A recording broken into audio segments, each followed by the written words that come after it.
Ladies and gentlemen, my name is TotalBiscuit. I'm here to ask and answer one simple question. WTF is Far Cry 3 Blood Dragon. This is an expand-alone, a piece of standalone DLC for Far Cry.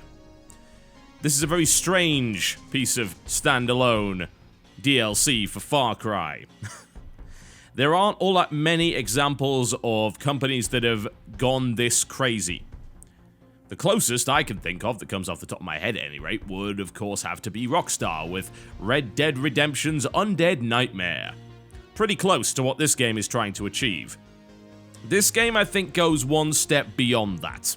It throws authenticity completely out of the window in every possible respect to trade in for a late 80s sci-fi cheese fest.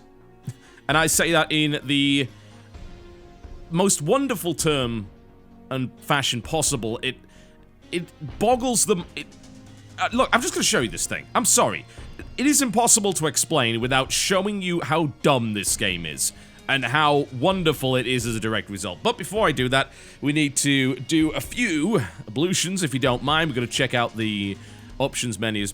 Now, if you've seen Far Cry 3, then you know what this looks like. They haven't really changed much here, but as you can see, there are exceptionally large options menus, huge, throbbing options menus filled with veins of options and wonderful settings to tweak. It's juicy. Fill the view up to 110, like a man. Alright, let's have a look at video quality. Now, you'll notice here that I've been messing around with it a little bit. So, here's the thing about Far Cry 3 and the Junior 2 engine. It doesn't run well on anything. No, this is actually true. If you want to max everything out, and I do mean max it out, then you cannot do that and still have a really good frame rate. There is currently no card on the market which will allow you to do that. If you don't believe me, go check out the benchmarks. Now, AMD does beat Nvidia's cards on this particular game. Yeah?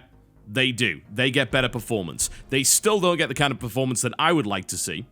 For example, on my SLI Titans, this game runs well with these settings. If I go up to Ultra, there are times when it'll be around 60, and then there are times when it'll drop down to 40. For me, that's unacceptable. For some people, that'll be fine. Maybe you're shooting for 30 frames. Personally, I will shoot for 60 as a minimum. Ideally, I want 120, but I can't get that.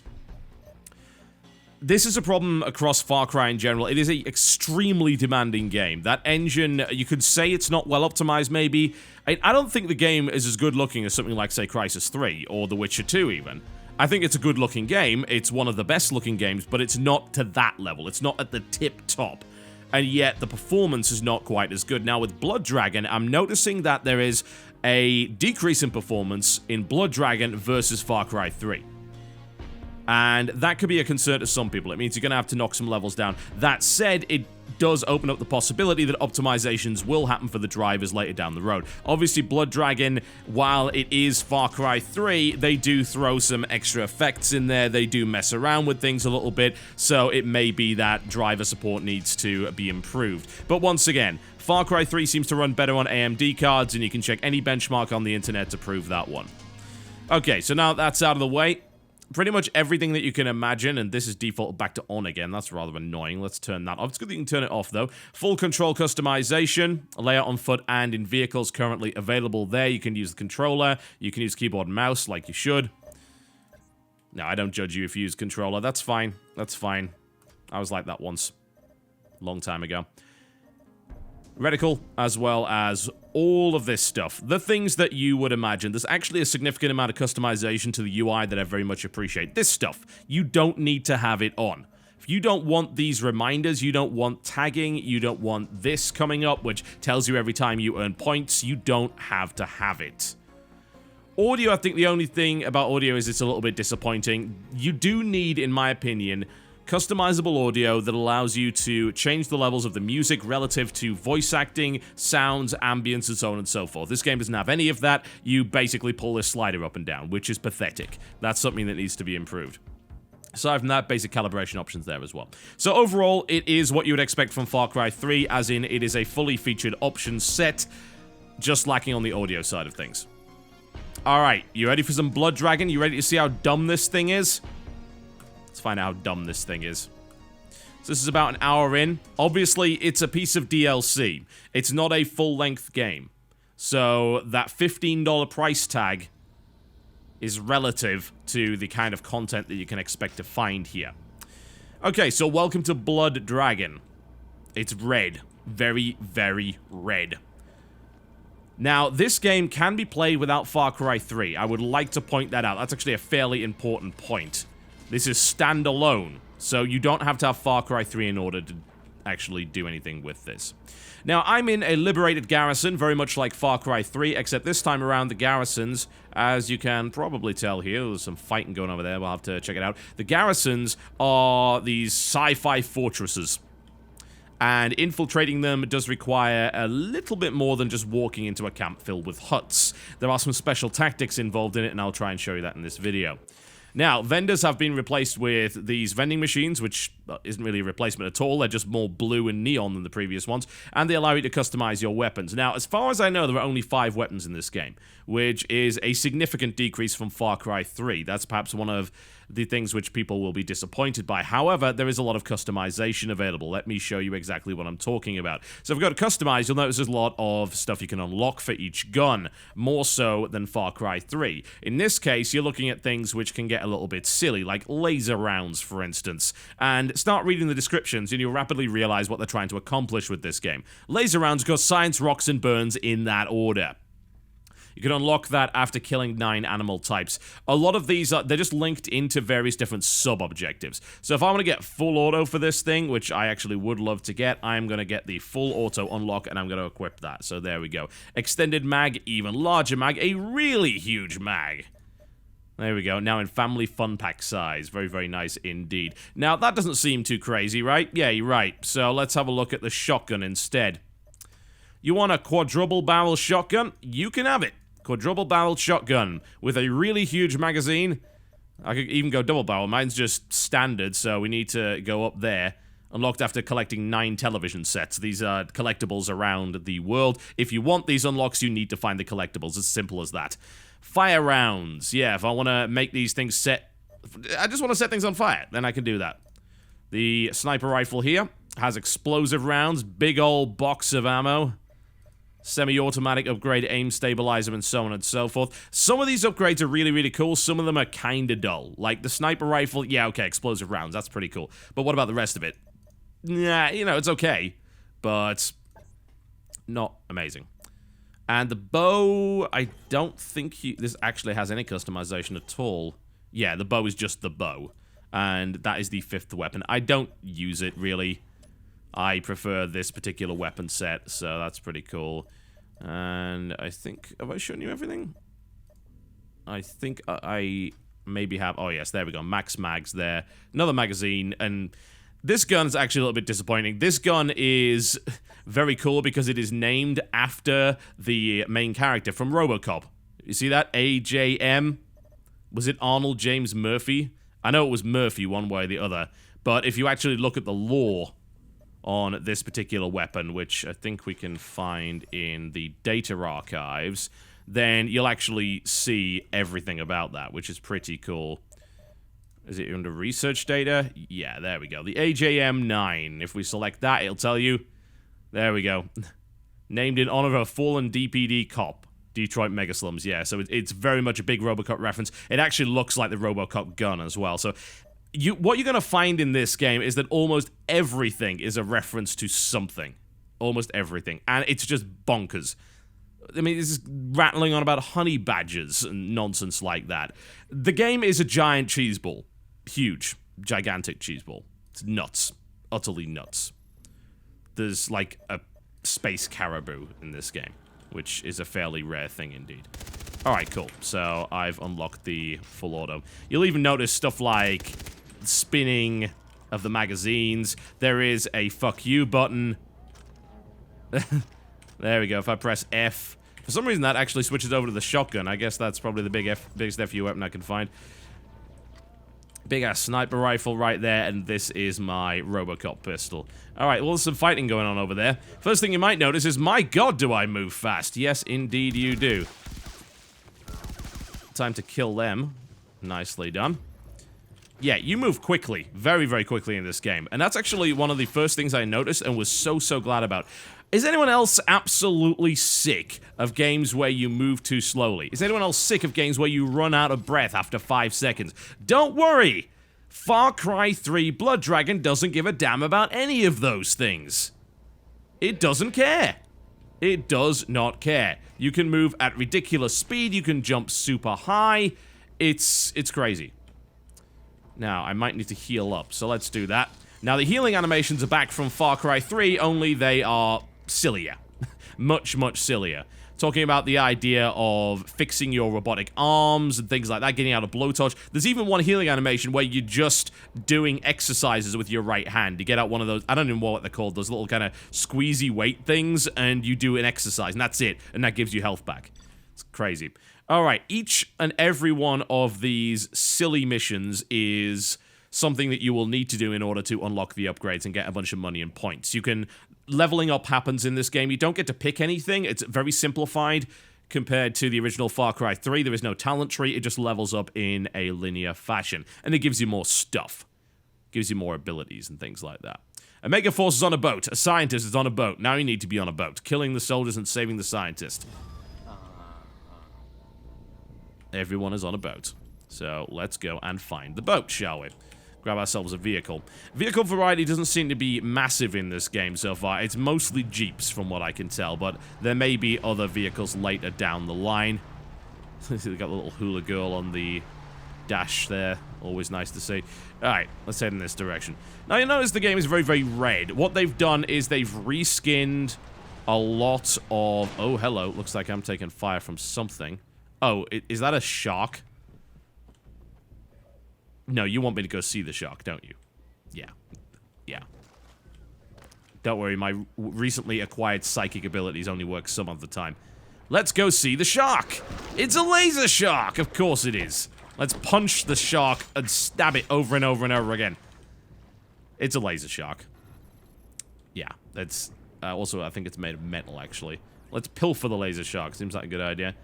I'm not sure if you, as the Mark IV Cyber Commando, can actually drown. Not really sure. I guess we'll find out sooner rather than later. Yeah, that's me punching a laser shark. That happens. That's the nature of this particular beast. Alright. We are going to try and sneak up on this under the water. Looks like I don't need to breathe. Always nice to see. What's that? Ah, a crate. Oh, it's a What? Why is there a TV underwater? I'm not even going to ask. No, I'm going to ask. But it's useful collectible, something worthy of checking out. You can even check it out in the data console to tell you what you're watching. There's all sorts of parodied movies and nonsense like that.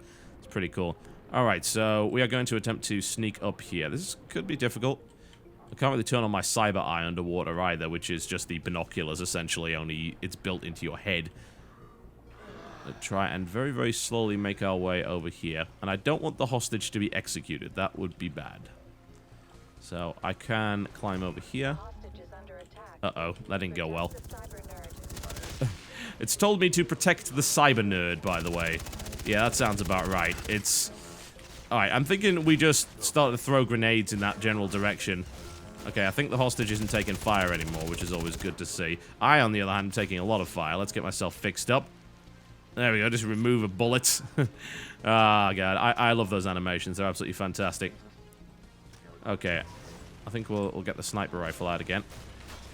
Ah, that big stompy guy is scary. It's okay, because Far Cry 3 allows you to hold about 20 grenades, because that's just Far Cry 3 Blood Dragon in a nutshell. Ah, they killed the hostage.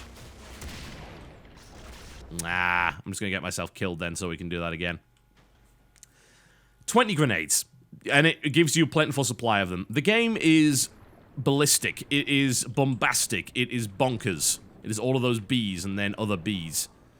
And as a direct result, it ends up being a game that is simultaneously a homage to the previous titles, and a game which is a parody of those titles and of itself. I'm gonna pull you into the water. There we go. Nicely done. And then a stab. Thank you very much. And it occupies this very odd space where it's trying to say, oh yeah, these kind of games are really, really fun.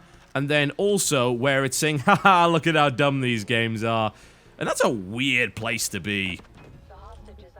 Oh, god damn it. Okay. We shall protect him. Here, have some grenades. Have some more grenades. Wonderful. I blew the hostage up, didn't I? Yeah, that could have probably gone a bit better. Alright, we'll try it again. Everything about this game, by the way, is funny. The tips, the references, the dialogue, even the tutorial. When you start the game, you have a tutorial. The first tutorial is press enter to prove that you can read. And the main character is consistently swearing at the tutorial HUD because he doesn't want to do any of it, yet he has to do it anyway. The whole thing is nuts. There are also cutscenes which are done in an 80s style, very much like older 80s titles. Stuff on the NES, stuff on the Master System, and that in itself is absolutely wonderful, and they're really cool to see as well. Simultaneously funny, and once again, very much a homage. Alright, I would really like to get up there. I think I've been... oh no, I almost got spotted. So I'm going to be a little bit more careful. Now, this thing does actually have a suppressor on it, so I should be able to do okay here. I think I took another one down there. Is he going to come around the corner? I guess maybe he is. Alright. Uh-oh. Alright. Let's do something about that. Please don't kill the hostage. There we go. That should distract them for a little while. Get my shotgun out. Go away. Okay, this is not exactly the optimal engagement, but hey, there you go. Note the Terminator reference. Note the fact that he is tossing shells into the gun in an impossible manner. Note how ridiculous this is. Note how awesome this is. If I was to have a complaint about the over-the-top neon visuals, it would be how obstructive a lot of the effects actually are. They get in your way a lot. And that is something that some people could consider to be problematic. This is not going well. Let's get the shotgun out. There you go. We'll stab him. Now, by the way, that you can actually chain kills together in this game. Over and over and over again. Which is really quite comical. You can... you can actually kill entire squadrons of enemies just by stabbing them over and over again. You can also chain them together with other takedowns, like a shuriken takedown. You can throw a shuriken at someone's face just after stabbing another guy in the throat. It's pretty cool. It's extremely cool. Just want to make sure that I'm not missing anything here on this boat. No, it doesn't look like it. That was a little bit scrappy, but it did the job. No big deal. Alright, so we can rescue him, and we can take him back, and everything should be all fine and wonderful. Now, you might wonder why on earth I'm ripping the hearts of these guys out. So, there is something you will notice sooner rather than later. It is, in fact, the title of the game, Blood Dragon. Blood dragons are actual creatures within the world. And blood dragons are very, very dangerous. Extremely dangerous, but they are otherwise key to the actual game mechanics, in the sense that luring a blood dragon into a shielded facility is a very, very good way of getting hold of it. Oh, can I get in the boat? Hell yes, please let me get in the boat. Please don't tell me that's just scenery. I want to be part of this boat. I want to be inside it right now. And that's exactly what I'm going to do. Wonderful, I have a boat. Awesome. I'm going to head in this direction. Let's go see if I can find us a blood dragon. See what's going on with it. Now, if this were a full game, I think it very much would have the risk of completely outstaying its welcome. Because everything about it is silliness, and it never ends on the silliness. Always with the silliness. And plus, we should not forget that even though it looks like an entirely new game, it clearly is not. There's a lot of reused assets here. Huge amounts. In reality, a lot of this island stuff is rebuilt from stuff that was already there, and then they added a red neon filter over it. Yeah? And that's okay. But you've also got to just bear in mind that this is not a full new game. But it's okay, because I've got this minigun, and it's freaking cool. Look at that. There's lightning coming out of it for no good reason. I'm sorry, I like dumb things. I think that gaming takes itself way too seriously at times. And as a direct result, we don't get enough games like this. There you go, take him out. Nice. That should do the trick. Now, I've had to actually manage to achieve a stealth kill with the minigun before when you're out of sight, which in itself is just hilarious. A lot of games take themselves way too seriously. Far Cry 3 is actually very guilty of that. Bear in mind that there was a debacle after Far Cry 3 where the writer claimed that nobody got the message of the game, and that the game itself had way more to it in terms of its actual writing. And a lot of people disagreed and said, look, this is silly.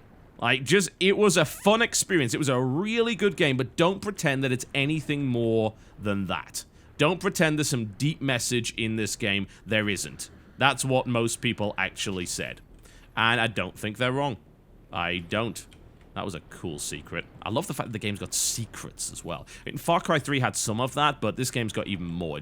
It hides a lot of stuff from you. I like that. Anyway. Overall, the storyline of Far Cry 3 was fairly predictable, and while the writing was good, there weren't all that many surprises. The writing was actually really good. I mean, the antagonist in that game is just fantastic. There's no question about that.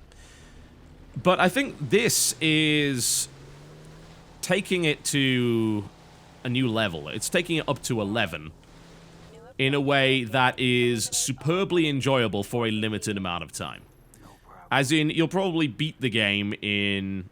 I can't imagine that it would take you any longer than 8 to 10 hours. That is just a guess, though, bear in mind. It's not as big a world as Far Cry 3, but you still have a lot of things you can do and ride around. The thing is that a lot of the objectives within the game involve taking the garrisons themselves. So rather than the garrisons just being direct side missions, they are, in fact, essential to you completing the game.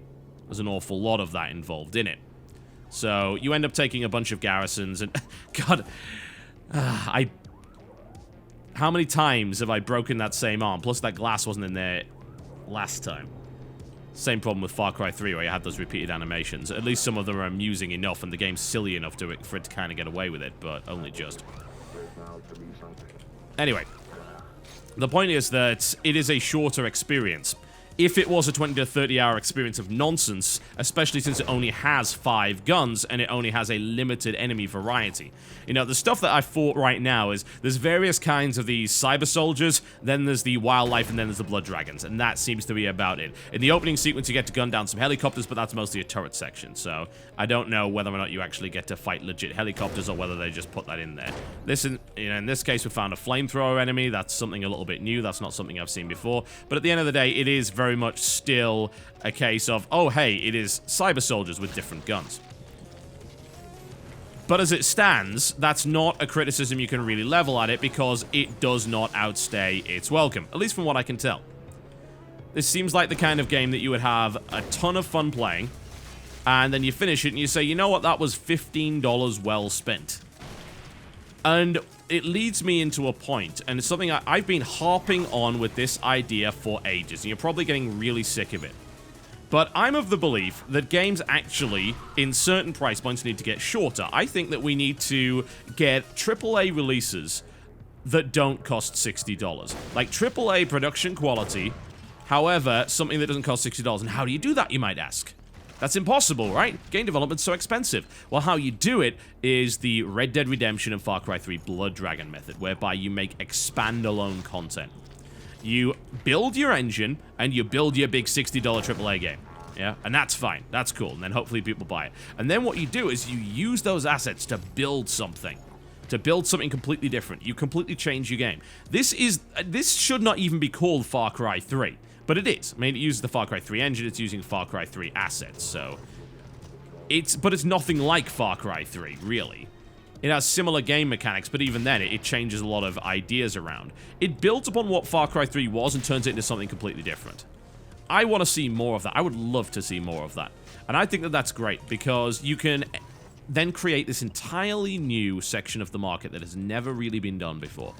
And that's the idea of, oh, I can make a AAA gaming experience that's shorter, something that people can actually finish, you know, maybe an 8 to 10 hour experience, which is kind of funny considering a lot of AAA titles at that. Or maybe you go even shorter than that. If Far Cry 3 Blood Dragon is, from what I've been told at any rate, and I've done a little bit of research on this, surprisingly lengthy, and I think it's because it's a pseudo-open world, you can spend a lot of time with it. If all you do is crack through the objectives, then I imagine you can finish it an awful lot quicker, but in this case... Just want to go and disable the alarm here. In this case, I think it's probably the exception rather than the rule. You can make 3 to 4 hour game experiences based in smaller universes and completely change things around. Make something really interesting. Turn Far Cry 3 into a cheesy 80s sci-fi action thriller like this. Even with the awesome, awesome music, the echoey drums, and all sorts of things like that. You can do all that stuff, and it can actually work. And then people get the opportunity to play this really cool game experience you put together and not have to pay $60 for it. That's so cool. What an awesome idea that is. It's not to say that Far Cry 3 Blood Dragon is without areas to criticize, though. Even though it is a shorter experience, you can still say, oh, well, the actual mission variety is kind of weak. The side missions that you often have to do to unlock upgrades are pretty much the same mission over and over again. Like, for instance, I'm going to go rescue yet another hostage. Is that a jet ski? It's a jet ski. It's a cyber jet ski. I want the cyber jet ski. Awesome. I'm sorry, I'm very easily distracted by things like this. Hostage rescue and kill animals. That's pretty much it. There could have been more there, I feel. If you want to get super critical, if you want to get nitpicky, you can say, well, there should have been more of that. There really, really should have. But there isn't. And I just flattened a dude with a jet ski. Yes! Yes! Oh, how wonderful. Because I can. It's hard to criticize the game, though, for the very reasons that you're seeing in this video. Because every time I try and come up with something like, yes, the enemy variety is a little bit lackluster in places, I then get to go and punch a shark. Oh, well, it doesn't have a lot of mission variety. I just flattened a dude with a jet ski. And it is extremely hard to keep critiquing a game when you're constantly being distracted by how awesome it is in various different ways. And when you're looking at a $15 title, you must take that kind of thing into consideration. If this was a $60 game, then there are different standards to be applied. You can still mention this stuff. It's weird. But you can't necessarily take it to such a ridiculous degree to say, this kills the game. It doesn't. Because at the end of the day, this game is overly exaggerated. And it is overly exaggerated in such an enjoyable fashion that you forget all that stuff. And yes, that happens. You can mention things, and you should mention things like enemy variety, weapon variety, mission variety. Maybe you can even say that the theme just gets a little bit too much at times. It's too OTT. And I wouldn't say that your criticism would be wrong in that scenario. You have the right to believe that that is the case. You're not wrong. However, the game has a particular objective. There is an obvious design goal with this game. Make a homage to 80s cheese. Make it out of a game that was previously, one might argue, overly serious. Yeah, it took itself a little bit too seriously.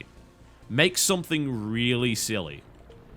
And it achieved that so hard in every possible way. Everything is laden with nostalgia.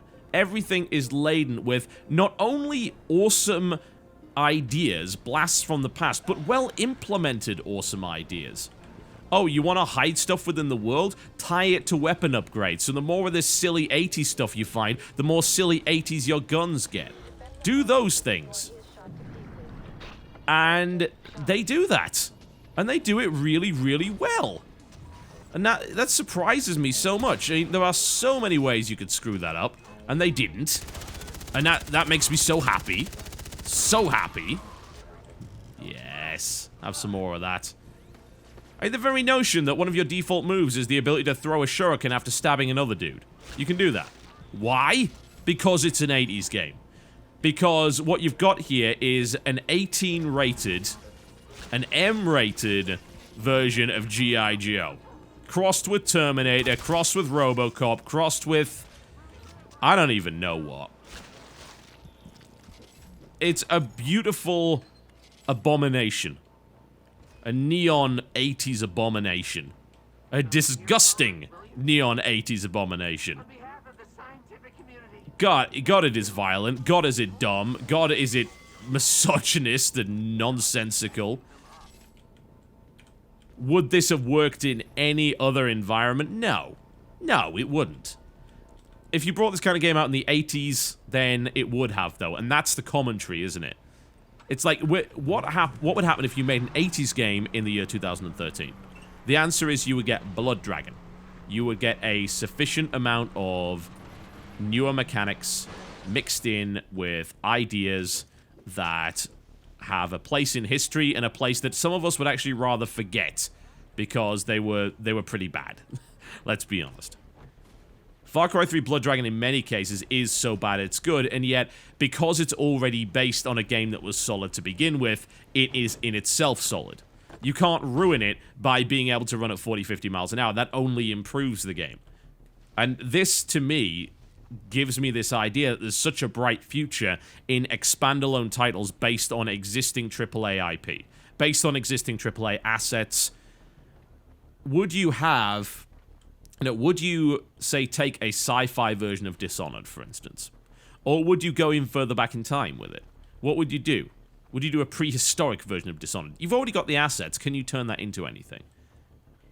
Could you take away the steampunk from Dishonored and actually make it a legitimately Victorian game? Something that's based in actual history. Could you take Assassin's Creed and go ridiculous with it? Could you do Assassin's Creed Power Rangers? Yeah. You could do that thing. It's dumb, and it probably won't happen, but if Ubisoft sees success with this game, maybe they will.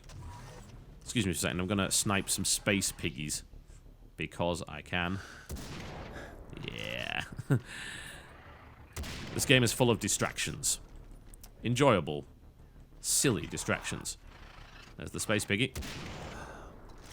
There's no blood dragons around, though. We gotta go find one. I can't end the video without showing you a blood dragon. Good lord. That would be terrible. Oh, sweet. It's the cyber caribou. Yes. Yes, it is. It is exactly what you would think it is. It's out to kill me. It's a vicious little bastard. There we go. Alright, we're going to make an effort to go find a blood dragon. It's pretty easy to find them if you head towards those red omegas projected into the sky. That actually tells you exactly where you need to go. That is a garrison you have not liberated. Sweet. Off with his head. You know what? Screw it. It's just easier this way. I have an energy blade for a good reason. Caribou dies. Nobody cries. Let's go find a blood dragon. There's a couple of things that do need to be addressed, though. I think the thing we should talk about, because this is the big elephant in the room, is the fact that this game actually leaked. And this worries me quite a bit. Usually I think, oh, well, there are times when leaks can actually be beneficial from a marketing standpoint. This gets into this big, hairy subject. This idea that piracy can be beneficial. And a lot of people like to parrot that idea. And I understand that they do, because I think the universal condemnation of piracy is not a healthy way to have a discussion. I don't think you improve anything by creating this line in the sand that says, you are the enemy. You can't treat pirates as the enemy, because they're an enemy you can't beat. Yeah? What you need to treat pirates as temporarily embarrassed potential customers. They can be convinced to buy your stuff. Some of them never will. But the thing is, those people, you should ignore those. Don't even acknowledge their existence. It's pointless. Because you can't stop them with DRM. That's been proven. Unless you want to go always on, which pisses off more legitimate customers than anything else. And it is not something you will be able to get away with for that long, in my honest opinion. You know, I think you just have some grenades. Here you go. Have a few grenades. Have a Molotov, because I have one. And we're going to just knife you. There we go. Because we can. In the case of Blood Dragon, I feel that the leak is not going to help it. Because the leak came out weeks before. It is a fairly short game in and of itself. It doesn't have multiplayer or any real replayability, because all of the upgrades are pretty linear, so there's really no reason to replay the game other than to just get more of the same thing. So, in my opinion, it's blindingly obvious that the leak has not helped Far Cry. It will have hurt Blood Dragon significantly. And that would be a real shame. Because this game is kind of a love letter to people around my age range. It is marketed towards people that grew up in the 80s and or were born in the late 70s, yeah? I remember watching Terminator when I was probably... Was I about 10? Yeah, I must have been about 10 when I watched Terminator. That felt like a crazy bit of... Ah, there we go. Okay, you are going to die. There we go. Fantastic. Murdered, murdered, murdered. That was a crazy bit of contraband. It was wonderful just to be able to watch a game like that. I am the kind of person that this game is aiming at. In a nutshell. I am the demographic. It's lovely to be the demographic. There are times when I'm not the demographic and I get quite upset. But in this case, I am most assuredly the demographic for this title. There is no doubt about that whatsoever. And it would be such a shame if this game didn't do well. I think it'll probably do pretty well on consoles, obviously, but on PC it may very well suffer. And that would be a crying shame. Because what they've done here is this gigantic love letter and also an example of games done fun. Ubisoft not taking itself too seriously. And you know what? This is a company that does take itself seriously.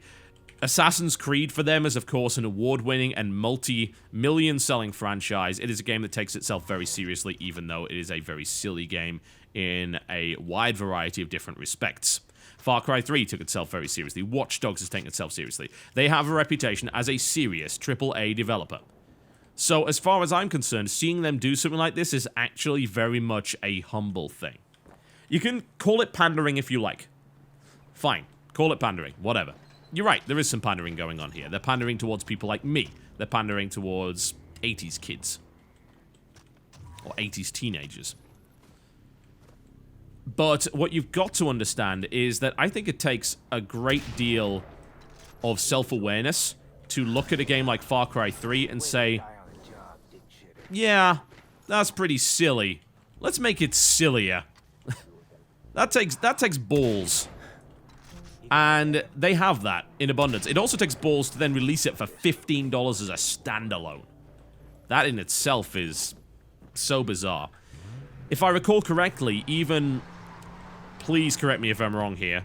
Hell, I'll correct myself if I'm wrong here.